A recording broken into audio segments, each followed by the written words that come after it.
So it's definitely a good push there by HuK, as he didn't get as much damage done as he probably would have wanted, but he did kill a few SCVs in units, so that's definitely going to be a cost-effective attack there for HuK. Now we do have also a Robo Bay on the way here for HuK, as he is now just getting out those Immortals as well. So we are going to be able to see some Colossus on the field as soon as that Robo Bay is done. He also has a second robotics facility on the way here, so he is also going to be pushing out as much Colossus as he can and Immortals. Now he also does have a Forge coming down for some cannon support at his natural, as he's going to need some defensive structures to deal with any push that RedArchon does throw at him. And with his Twilight Council, that's just... Oh, actually, I won't be surprised he gets a Dark Shrine. He needs to get some DTs on the field. DTs are freaking awesome. Although it's kind of hard to use DTs against Terran because, I mean, they got freaking so many stealth detections. It's ridiculous. But still, I mean, you just get it behind here and freaking just pick off some units one by one. Even if you do lose a few Dark Templars, you do get the damage done to your opponent. Now we do have combat shields on the way here for RedArchon, as well as a starport, another barracks, and he is massing some medivacs now. So it does look like he is just going to do the standard MMM ball. For those who don't know, it's basically just massing medicvacs, marauders, and marines. It's it's actually, I shouldn't say it was extremely powerful now, but there was a nerf with a recent patch, like a couple weeks ago. It was right before the MLG started. That they nerfed the medivac speed and heal rate. So I'm actually anxious to see how much that's going to affect the normal MMM ball strategy, as how much medivacs you might see them. Terrans start amassing more medivacs over than normal that they would do. They usually would just do 4 or 5 and mass the rest of units. Now we do have charge on the way, as well as tier 1 ground armor for HuK, so we're definitely going to see some good use of charge lots on the field here. Now he is now getting out that Colossus, which is just about done, as well as another Immortal. So he's definitely going to be using a great variety of units here to his advantage, and he is going to be trying to getting a tech advantage as well, as he is now going to get the extended thermal lance for the Colossus. So this looks like RedArchon's going to be in trouble. If he sticks to that standard MMM ball, those Marines and Marauders are going to get fried by that Colossus. Now we do have Ravens on the field, as well as tier 1 infantry weapons on the way for RedArchon, so he's also looking to push out some tech as well. And that Raven's going to be great for the point defense drones against any more stalkers that HuK might throw at him. Now I do have a little push here from the Colossus, trying to sneak in from the back, but he is going to be able to lose one Colossus there. He's almost lost 2 Colossus there with that push.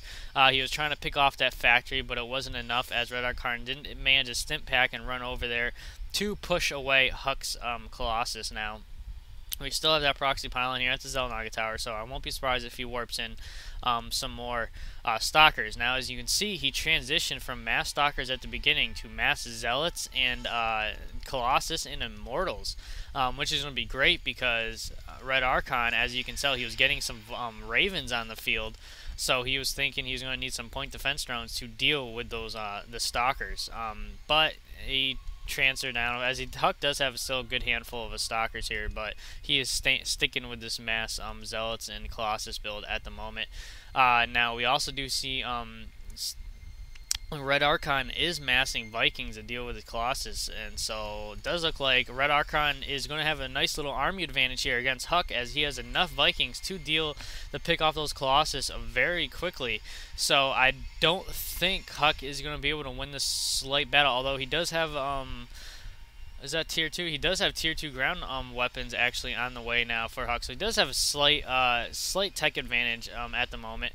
But the scan does go down by RedArchon as he's looking to push over to the Xel'naga Tower, as HuK is now going to push up with his units, as the Charlottes are charging in there, going to be able to pick off those Marauders one by one as RedArchon is running away. Now these Vikings are trying to pick off these Colossus, but the Stalkers are here to reinforce his attack units here, as RedArchon is now...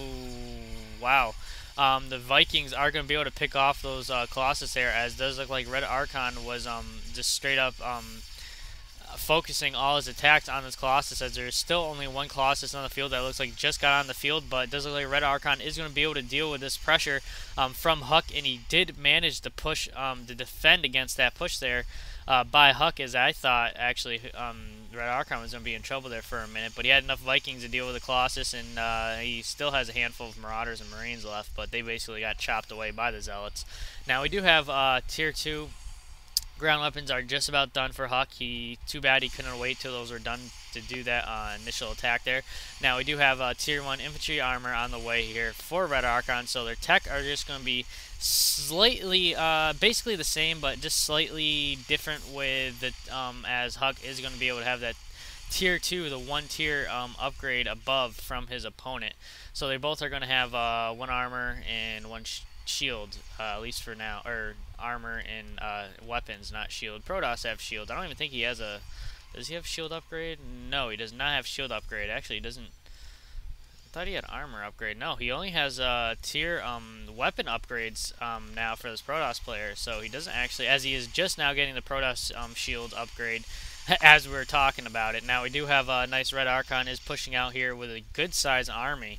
Mostly Vikings though, which I'd say they're okay. They're pretty powerful, but they're not like beta. Beta freaking Vikings were like incredibly OP. You could just mass Vikings and just destroy anything. It was ridiculous. But then again, that was the same thing with like roaches, and then they nerfed the hell out of those after beta and all that fun stuff. Now it does look like HuK is going to have to come over to defend his third base here that he just started getting fully saturated. It does look like RedArchon is trying to make a move here, and it looks like he's separating his army a little bit. Nope, he's just microing around, checking things out.